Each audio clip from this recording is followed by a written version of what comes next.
하나님 말씀 시편 23편 보겠습니다. 우리 시편 23편 우리 시편 23편 1절부터 6절까지를 우리 같이 한 목소리로 함께 합독을 합니다. 시작. 여호와는 나의 목자시니 내게 부족함이 없으리로다.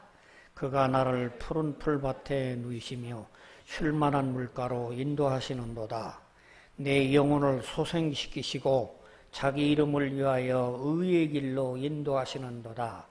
내가 사망의 음침한 골짜기로 다닐지라도 해를 두려워하지 않을 것은 주께서 나와 함께 하심이라. 주의 지팡이와 막대기가 나를 안위하시나이다.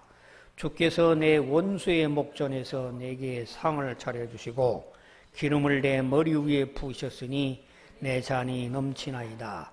내 평생의 선하심과 인자하심이 반드시 나를 따르리니 내가 여호와의 집에 영원히 살리로다. 아멘.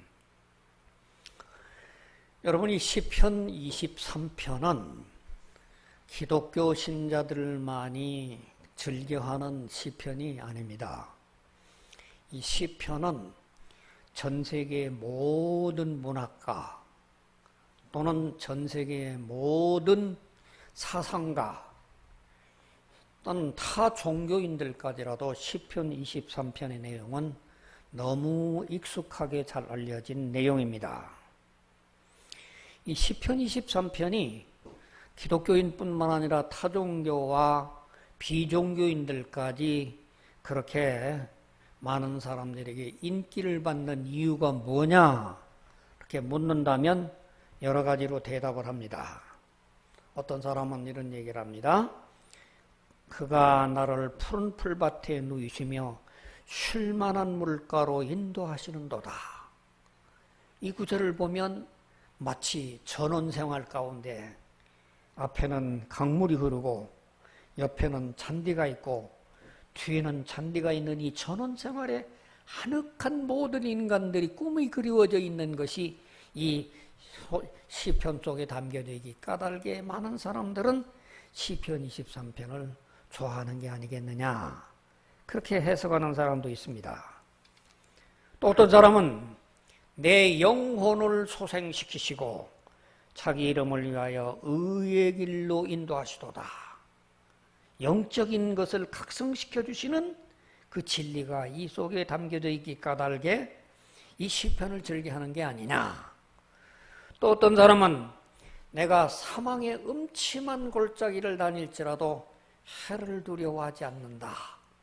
그 임마누엘의 신앙이 여기에 있기 때문에 이 시편을 즐겨하는 게 아니냐. 또 어떤 사람은 내 평생 동안 선하심과 인자하심이 따르기를 바라는 기대가 여기 담겨져 있지 않느냐. 해석도 여러 가지 해석도 있고 또 견해도 다양한 견해들이 있습니다. 그 모든 견해들을 다 포함을 해서 내가 깨달은, 이건 제가 깨달은 내용입니다. 제가 깨달은 내용이 뭔가라고 하는 것을 제가 책에다가 저술을 했습니다. 오늘 저는 제가 깨달은 것을 이미 책에다도 발표했지만 그 생각이 또다시 한번 반복을 하면서 같이 은혜 나누기를 원해서 이 말씀을 또 들고 나왔는데 저는 이 시편 속에서 다윗이라고 하는 사람이 한평생을 살아간 신앙인의 역정이 있을 뿐만이 아니라 다윗의 신앙의 생활의 역정이 곧 우리 예수 믿는 그리스도인들 모든 사람들에게도 공통적인 신앙의 역정의 경험이 이 시편 속에 담겨져 있다. 그렇게 보고 바로 이 시편 23편은 아마도 모르기는 하지만 모든 신앙인이라고 하면 점진적으로 성숙해하는 단계를 우리들에게 깨우쳐준 신앙 성숙의 단계가 이 시편 속에 담겨 있는 게 아니겠는가. 저는 그렇게 깨닫고 오늘 이 시편 23편을 여러분에게 소개해 드리려고 합니다.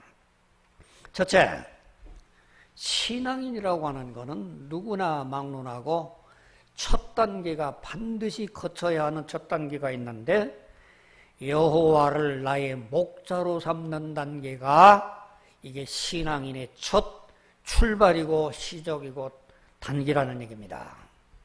여러분 여기서 여호와는 누구시며 나는 누구시며 또는 이제 그 여호와와 나와의 관계가 어떻게 형성되어 있는가, 여호와와 나와의 관계가 명백한 관계로 설명될 수 없는 사람이라면 이건 그리스도인이 아닙니다. 여러분 교회를 수십 년을 다닌다든지 교회에서 집사가 되고 교회에서 목사가 됐다 할지라도 하나님이 누구시고 내가 누구라고 하는 것을 명확하게 설명할 수 없는 관계라면 그거는 그리스도인이 아닙니다. 여기 여호와는 나의 목자시니 라고 하는 이 말을 한마디 한마디 생각을 해보면 여호와는 어떤 분이십니까? 그는 창조주십니다. 이 우주 만물을 만드셨던 창조주이신 하나님이십니다.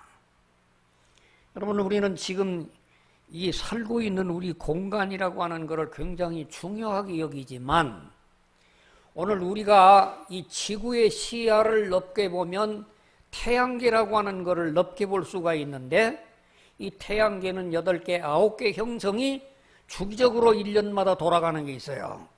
지구는 1년을 한 바퀴를 돌아서 태양을 돌고 있고 수성과 모든 목성과 있는 모든 것이 돌고 있는 이게 저절로가 아니라 정기적으로 돌아가는데 한 번도 부닥치지 아니하고 서로 돌아가는 태양계가 있기 때문에 이 태양계에 대한 원대한 꿈이 누가 만들어 놨을까? 과학자들은 저절로 됐다고 그럽니다. 저절로. 아니 어떻게 시계를 만들었어도 누가 만들어 놓은 시계가 있기에 이게 돌아가는 것이지 이 태양계가 저절로 돌아가면서 마찰이 없이 돌아간다는 말이 이게 성립이 되는 얘기입니까? 그런데 이 태양계가 전부인 줄 알았는데 태양계는 이 세계에 흩어져 있는 전 우주에 흩어져 있는 은하계에 이거는 5%밖에 안 된다는 거예요. 5%. 태양계 밖에 있는 은하계가 95%가 우리가 모르는 미지의 세계가 있으면서 이 미지의 세계를 모르는 주제가 하나님이 있느니 없느니 이런 불경한 소리를 한다는 것은 말도 아닌 얘기입니다. 내가 내년이 죽을지 언제 죽을지 나도 모르고 내년 후의 일도 모르는 내가 우주도 모르는 내가 태양계도 모르는 내가 하나님이 있느니 없느니 있다고 말을 한다는 것은 이건 말이 아니라 이건 미친 소리에 불과한 거야. 여호와 그분이 어떤 분이냐 이걸 똑바로 알아야 되는데 나는 어떤 사람입니까? 하나님은 우주 만물을 만드시고 태양계를 만드시고 은하계를 만드시고 역사를 당신의 법칙대로 나라를 일으키기도 하고 망하기도 하고 이스라엘을 어느 때 세우기도 하고 망하기도 하고 포로로 가게 하고 또는 소련을 만들었다가 해체하기도 하고 어떤 나라는 세웠다 없애기도 하고 이렇게 마음대로 이끌어 가시는 그 하나님이 나는 어떤 존재예요? 나라는 존재는 참 별 볼 일 없는 존재예요. 왜 별 볼 일 없는 존재인가? 내가 아침에 먹었던 마음하고 점심에 먹었던 마음이 달라요. 오늘 내가 설교를 하러 갈 텐데 내가 몸이 건강해야 할 텐데 그런데 여기 나오니까 코가 줄줄 나오고 자꾸 코가 나오니까 아침에 먹었던 마음이 내가 이거 해낼까? 이 마음이 달라져요. 조금 있으면 내 마음이 달라져요. 하루에도 이 마음이 조석변으로 수없이 변하는 나라는 존재는 변덕스럽기 짝이 없을 뿐만 아니라 내가 나 자신도 믿을 수 없는 나예요. 여호와 하나님은 우주 만물을 만드신 그 위대한 창조주시고 나라는 초라한 변덕스럽기 짝이 없고 1시간 후도 모르고 내년도 모르고 5년 후도 몰라요. 톨스토이가 사람이 모르는 것이 3가지가 있다고 그래요. 뭐가 모르는 게 있는 거냐? 사람이 무엇으로 살아가는지를 모른다는 거예요. 또 사람이 모르는 게 뭐냐면 사람 속에 무엇이 들어있는가를 모른다는 거예요. 또 사람이 모르는 게 뭐냐면 사람이 언제 죽을 줄 모른다는 거예요. 여러분, 아무리 건강한 것 같아도 사람은 언제 죽을 줄 몰라요. 아무도 몰라요. 누가 알아요? 하나님만 아세요. 요 하나님이 나의 목자가 되신다. 여기 목자라고 하는 말은 양들을 향해서 하는 말입니다. 여러분, 양이라는 게 설명을 해보면 참 아주 이게 물건인 것이 이제 양입니다. 왜냐하면 양은 이 눈이 오목렌즈가 있기 때문에 가까운 것은 볼 수가 있어도 멀리를 못 봐요. 그렇기 때문에 양은 코앞에 있는 건 뜯어먹고 분간을 하지만은 멀리 떨어져 있으면 시야를 분별 못하기 때문에 방향 감각을 잃어버리는 게 양입니다. 또 이런 태생적인 눈이기 때문에 잘 부닥쳐요. 이게 멀리를 못 보고 그러니까. 뿐만 아니라 양은 뿔이 있죠. 뿔이 있는데 뿔이 어떻게 끝이 날카롭습니까? 굽어졌습니까? 굽어졌죠. 그러니까 남을 공격을 할 수가 있는 뿔이 아니라 겨우 방어할 수밖에 없는 게 양이에요. 뿐만 아니라 다리가 넷인데 사슴 같은 뒷다리가 길어서 막 뛰어다닐 수가 있어요. 어때요? 그냥 앞뒤다리가 몽탕다리라 뛰어봐야 그냥 거기에요. 도망다니지 못하죠. 이 성격이 또 고집스러워요. 양이라고 하는 거는. 그래서 자기가 다니던 길만 늘 다니지 절대 딴 길을 돌아가서 갈 줄을 모르고 맨날 똑같은 길만 하는 고집스러운 성격을 가지고 있어요. 그래서 이 양의 약점을 알기 때문에 짐승들이 양이 다니는 길에 목만 지키고 있으면은 자기 위험이 있는 줄도 모르고 어김없이 거기를 가다만 항상 잡혀먹어요. 또 이 양이라고 하는 것은 참 건사하기가 모든 동물들 가운데 어려워요. 돼지는 먹이만 주면 되고 소는 풀만 주면 되는데 이 양들을 먹이기 위해서는 먼저 푸른 초장, 억센풀이 아니라 풀 있는 초장을 찾아가서 먹이고 난 다음에 이 뱃속에 뜯어먹은 양껏 먹은 것을 이제는 또 물로 조화를 시키기 위해서 물살이 센 데가 아니라 잔잔한 물 가운데 고여있는 데 가서 이 물들이 물을 채워야 되고 물을 채운 다음에는 서늘한 그늘에 가서 낮잠을 자면서 소화를 시켜야 되고 밤에는 잠을 잘 때에 적군에 대한 저항력이 없기 때문에 목자가 그 양을 지켜줘야 돼요. 아주 여러 가지 까다로운 건데 그 양의 장점은 털과 우유를 내는 것이 양이 있기 때문에 사람들은 양을 키웁니다. 여러분, 여호와는 나의 목자시다. 이 세 마디가 어떤 말이냐면 천지 우주 만물을 만드신 창조주 하나님께서 날 보잘것없는 나 같은 나는 내일의 생명도 모르고 내년에 어떻게 될지도 모르고 내가 언제 죽을지도 모르는 초라한 나 같은 사람이 목자로서 내가 필요한 풀밭, 내가 필요한 물가, 내가 잘만한 곳, 나의 안전을 보장해 주시는 분이 여호와시다. 이런 고백은 어떤 사람이 할 수 있는 사람이냐 하면 예수님을 자기의 구세주로 영접한 사람만이 가능한 겁니다. 예수님을 구세주로 영접하지 않은 사람은 교회 오래 다녀도 여호와는 나의 목자신이라고 하는 말이 감동이 안 와요. 이 세 마디 가운데 여호와는 나의 목자시니 이거는 모든 사람들 가운데에서 하나님의 백성으로 구원받은 성도만이 고백할 수 있는 신앙의 기본 단계라는 얘기입니다. 그래서 여기 시편 23편 1, 2절에는 여호와는 나의 목자시니 내게 부족함이 없으리로다. 그가 나를 푸른 풀밭에 누이시며 쉴만한 물가로 인도하시는도다. 안도감을 주는 신앙인의 기초 단계가 초단계의 이 단계가 이 시편 23편이 첫 단계를 우리에게 주는 교훈이다. 그렇게 깨달았다는 얘기입니다. 두 번째, 3절에 보면 내 영혼을 소생시키시고 자기 이름을 위하여 의의 길로 인도하시는도다. 여기 이 구절이 또한 이제는 반드시 우리들에게 깨달아야 할 두 번째 단계입니다. 여러분, 우리 영혼은 어떤 상태냐고 하면 이미 우리가 공부를 했지만은 아담의 원죄로 인해서 모든 사람이 죽어있는 상태입니다. 이게 죽어있는, 우리는 죽어있는 존재예요. 이 죽어있는 존재라고 하는 건 영적으로 말하는, 육적으로는 활동을 하고 살아있지만 영적으로는 하나님의 관계가 단계져 있기에 죽자마자 지옥 갈 수밖에 없는, 우리는 죽어있는 존재예요. 그런데 이 죽어있는 존재를 다시 살려내는 방법이 뭐냐고 하니까 내 영혼을 소생시키는 거예요. 소생시키는 것. 이 소생이라고 하는 것은 죽었던 사람을 다시 살려내는 걸 말합니다. 내 영혼을 소생시키는데 왜 소생을 시키느냐, 그 이유가 뭐냐고 하면 자기 이름을 위하여 의의 길로 인도하시기 위해서 그런단 말이에요. 하나님이 우리를 하나님의 아들, 딸로 삼아주신 이유가 뭐예요?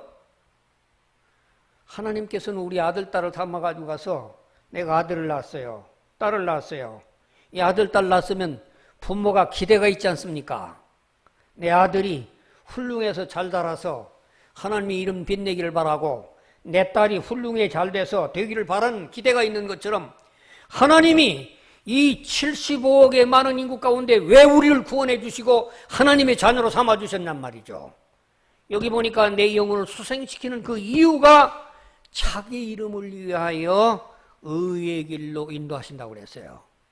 하나님은 우리를 당신의 자녀로 삼아 주시는 이유는 뭐냐면 내 아들이, 내 딸이 우리 하나님의 이름을 높여주기를 원하는 하나님의 기대가 있기 때문에 우리를 하나님의 아들, 딸로 삼아주셨단 말이에요.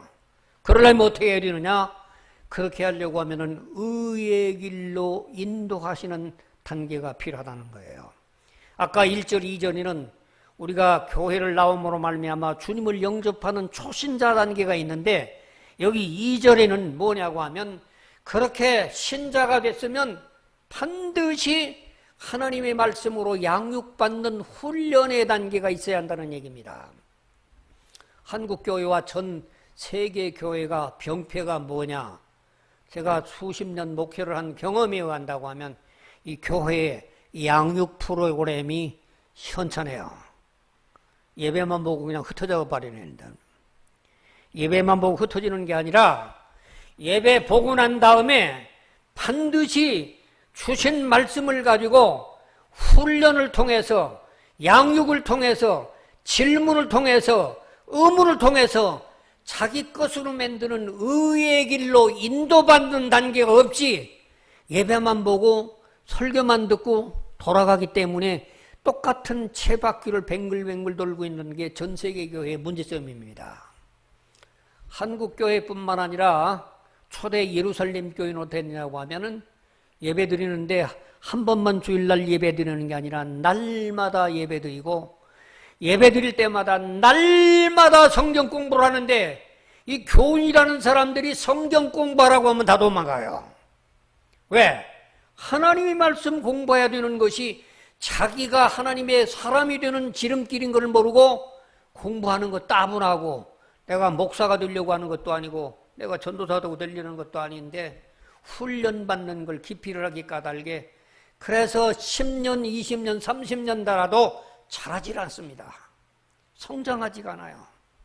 이 성장하지 않는 이 모든 이유는 내 영혼을 소생시키시고 자기 이름을 위하여 의의 길로 인도하시는 양육의 단계가 반드시 두 번째 단계를 거쳐야만이 당신이 하나님의 아들, 딸이라고 하는 기능을 감당한다는 얘기입니다. 여기만 끝냈으면 얼마나 좋겠어요. 오늘 우리는 이 세상에서 하나님을 자기 아버지로 섬길 수 있는 구원의 단계를 끝나서 양육의 단계, 여기까지만 와도 괜찮은데 이제 세 번째 단계는 더 점점 더 어려운 단계가 있습니다. 4절에 보면 내가 사망의 음침한 골짜기로 다닐지라도 해를 두려워하지 아니할 것은 주께서 나와 함께 하심이라. 주의 지팡이와 막대기와 나를 안위하시나이다. 여러분, 세상의 기복 종교는 뭐라고 얘기하냐면은 예수 믿기만 하면 영혼이 잘 됨 같이 범사가 잘 되고 병이 없다고 그럽니다. 그건 기복 종교가 하는 얘기예요. 여기 성경의 진리는 뭐냐고 하면 하나님을 영접하고 주님을 영접한 다음에 구원받은 자가 훈련을 통해 가지고 양육받은 다음에는 세 번째에는 사망의 깊은 골짜기를 걸어가는 그 처참한 환경을 겪어야 된다는 얘기입니다. 참 이거 오늘 우리는 이 역설적인 진리를 우리가 알아야 되겠는데, 아니 원 세상에 내가 예수 믿는 것도 어렵고 훈련받는 것도 힘든데 여기에다가 또 예수 믿는다고 하면서 사망의 음침한 골짜기를 걸어가야 한다는 그 이유가 뭐냐? 사망의 음침한 골짜기를 걸어가는 그 체험이 있어야만, 여기 뭐라고 그러냐면 주께서 나와 함께 하심이라고 하는 임마누엘의 신앙이 확립이 된다는 얘기입니다. 여러분, 하나님이 나와 함께 계신다고 하는 믿음이 생기면 겁이 납니까? 감옥에 가도 겁이 나지 아니하고 사형장에 들어가도 하나님이 함께 계신다고 하는 생각만 있으면, 그 믿음만 있으면 어떤 데서라도 겁이 없어요. 제가 교회 역사를 썼던 사람들 가운데 많은 사람들이 순교자에 되어 있는 사람들이 단두대에 끌려가면서도 그 사람들이 빳빳한 정신을 뭐냐고 하면 내가 지금은 억울하게 죽어도 이 세상 사람들은 몰라줘도 하나님이 나를 붙잡고 계신다. 하나님이 나와 함께 계신다. 이 신념이 있으니까 목숨을 걸고 순교를 하는 겁니다. 그 임마누엘의 신앙이 언제 체험을 할 수 있느냐? 사망의 음침한 골짜기를 체험해야만 이 임마누엘의 신앙에 대한 체험이 가능하다는 얘기입니다. 제가 간증을 좀 하면서 이 말을 여러분에게 좀 도움이 되기 위해서 제 간증을 하겠습니다. 저는 제 인생 중에서 지금 이제 83살이 됐는데 제일 어려운 때가 1991년 전에 함께 살던 아내와 24년간 함께 살다가 사별을 당하고 2년 동안 혼자 지냈던 기간이었습니다. 제 인생에 전에도 없었고 후에도 없었고 이렇게 처참한 환경이 있을 수가 없었어요. 제가 그때 50대 초반이었는데 이 아내와 24년을 같이 지냈는데 당뇨병이 악화가 돼서 심장마비를 일으켜가지고 가서 갑자기 세상을 떠났어요. 그때 두 자녀가 있었는데 두 자녀는 둘 다 미국을 유학을 가고 있었어요. 혼자서 슬픔을 다 당하는데 참 혼자서 슬픔을 당한다는 것이 너무 충격적이었기 까닭에 이 어떤 정신적인 영적인 충격을, 영적인 것보다도 정신적인 충격을 받아서 당장에 드러나는 것이 뭐냐고 하면 제 이 앞에 두 이가 어느 날 그냥 갑자기 그냥 아픔도 없고 고통도 없는데 이가 무너져 버렸어요. 그래서 이 이를 빼가지고 가서 제가 이 앞에 두 이를 다른 이를 임플란트로 만들어냈습니다. 뿐만이 아니라 고혈압이 와서 30년 동안 매일 고혈압을 먹고 있어요.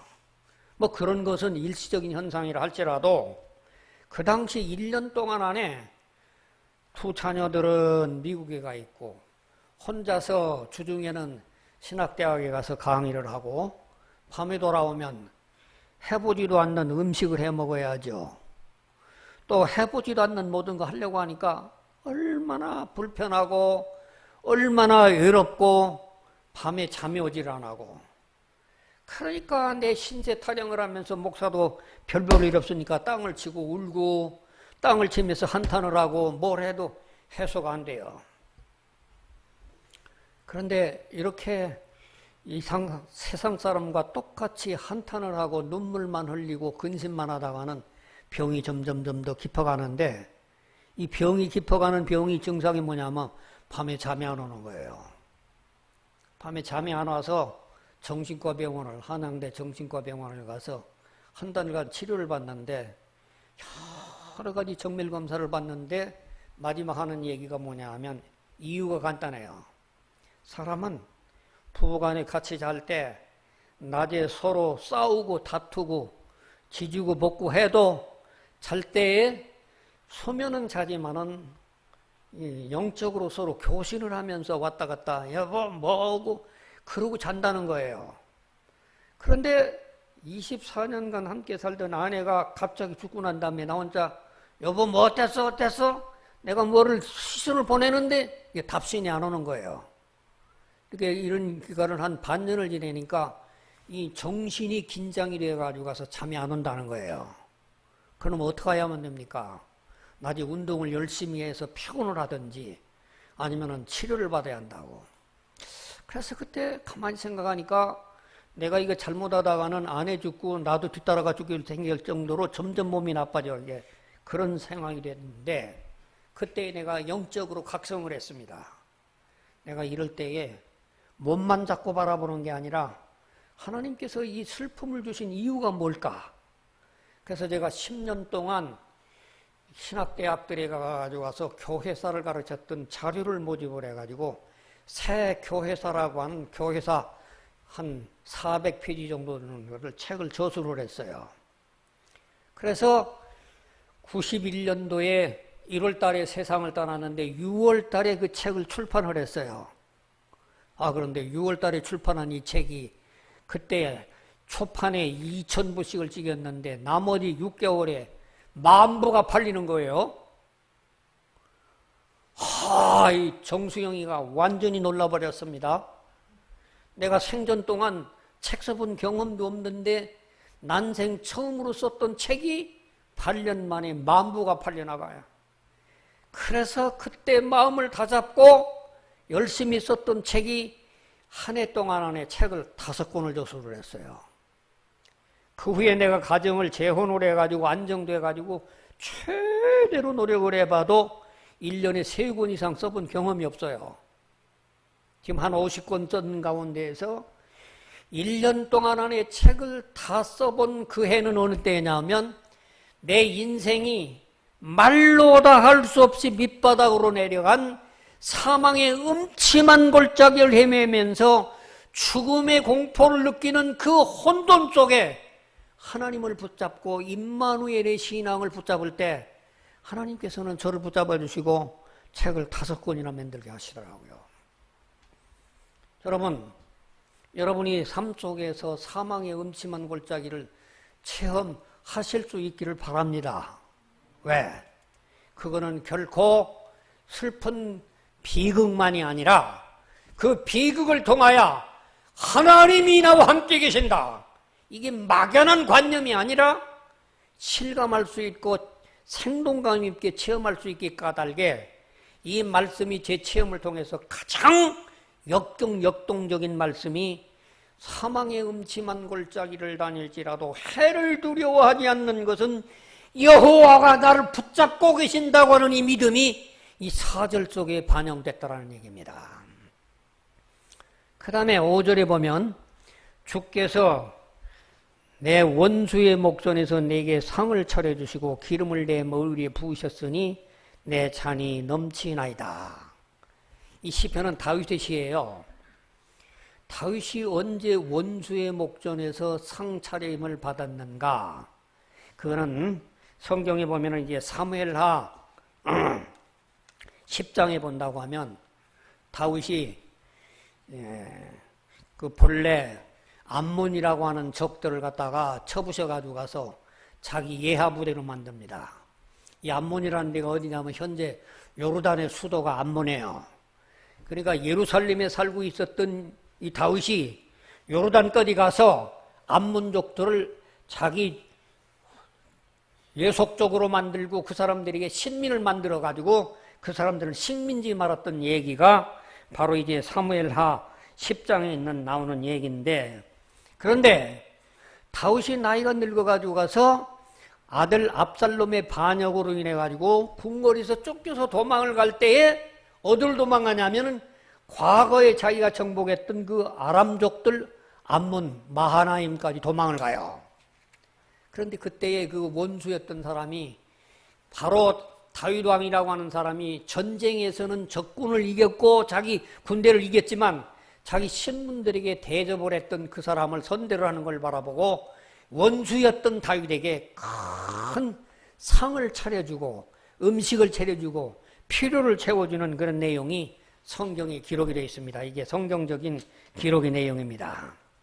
제가 이 말씀을 깨달으면서 무엇을 우리가 깨닫느냐고 한다고 하면 우리가 인간관계를 생각할 때에 평소에 나하고 싫은 원수라도 평소에 나하고 싫은 사람이랄지라도 인간관계만은 올바르게 좋은 관계를 맺는 것이 이것이 복받는 비결이다라고 하는 진리가 이 5절 속에 우리에게 담겨져 있는 진리라는 얘기입니다. 무슨 얘기냐? 여러분 우리는 싫은 사람이 많잖아요. 감정적으로 싫고 내가 또는 이해관계에도 싫고 살다가 보면은 나 싫어하는 사람 싫고 싫은 사람이 있는데 그렇게 싫은 사람들 다 똑같이 싫어하면 우리는 원수가 내 앞에서 상을 차려주시는 내 잔이 넘치는 축복의 물질의 축복이라고 하는 건 안 따라오더라는 얘기입니다. 물질의 축복이 언제 오느냐? 물질의 축복이라고 하는 거는 이 세상에 그 어떤 사람도 싫은 사람 없이 다 잘해줘야 선대를 베풀어야 좋은 일을 해야 좋은 관계를 맺은 사람이라야 사람이 사람을 더불어 내 잔이 넘치나이다라고 하는 축복이 돌아오다라는 얘기입니다. 마지막으로 이 시편 23편의 6절에 보면 내 평생의 선하심과 인자심이 반드시 나를 따르리니 내가 여호와의 집에 영원히 살리로다. 아마 모르긴 하지만 제가 생각할 때는 이 다윗이 70평생을 다 살고 난 다음에 내 평생에 선하심과 인자심이 나를 따랐다. 내가 다윗 왕이 되기 전에는 사울 왕으로부터 죽임을 당할 때도 있었고 사울 왕으로부터 쫓김을 당할 때도 있었고 별의별 일이 있었지만서도 그래도 하나님이 나를 지켜주셨기 까닭에 여기까지 왔다. 그러면서 뭐라고 하냐면은 내 마지막 평생의 소원이라고 하는 것은 죽어서 하늘 날아가는 천국을 사모하는 마음이 아니라 여호와의 집에서 사는 것 같이 내 평생 사는 것이 내 마지막 소원이다. 다시 쉽게 얘기한다면 이 신앙인의 최고의 극치는 뭐냐고 하면 죽어서 천국 가는 것은 소망이지만 죽어서 천국 가는 소망이 아니라 오늘 살아서 천국 생활을 누리는 이 세상에서 바로 이곳이 세상의 근심걱정 우수사리가 많지만 하나님이 함께 사는 천국 생활을 누리고 살아가는 그 경지가 아마도 신앙인의 최고의 경지가 아닌가. 그래서 내 평생의 선하심과 인자심이 반드시 나를 따르리니 내가 여호와의 집에 영원히 거하겠다라고 하는 고백을 하는 것이 아닌가. 그래서 오늘 시편 23편을 통해서 저는 신앙의 단계를 이제 5단계로 설명을 했습니다. 5단계를 설명한다면 첫 단계는 여호와를 나의 목자로 삼는 단계. 내가 여러분에게 묻습니다. 여러분에게 이 신앙의 5단계 가운데서 첫 단계는 여호와를 나의 목자로 삼는 단계. 두째 단계는 구원받은 후에 의의 길로 양육받는 단계. 셋째 단계는 사망의 음침한 골짜기 같은 시련 속에서 임마누엘의 신앙을 체험하는 단계. 네 번째 단계는 원만한 인간관계 속에서 내 찬이 넘치나이다라고 고백하는 단계. 마지막 5째 단계는 이 땅에서 천국을 맛보고 살아가는 단계. 이 5단계가 시편 23편에 우리에게 농축되어 있다. 여러분, 이 고백 속에서 나는 몇 단계에 있다고 고백을 합니까? 한번 여러분 대답해 보시기 바랍니다. 나는 첫 단계에 들어가 있습니다 하는 사람 손 들어보세요.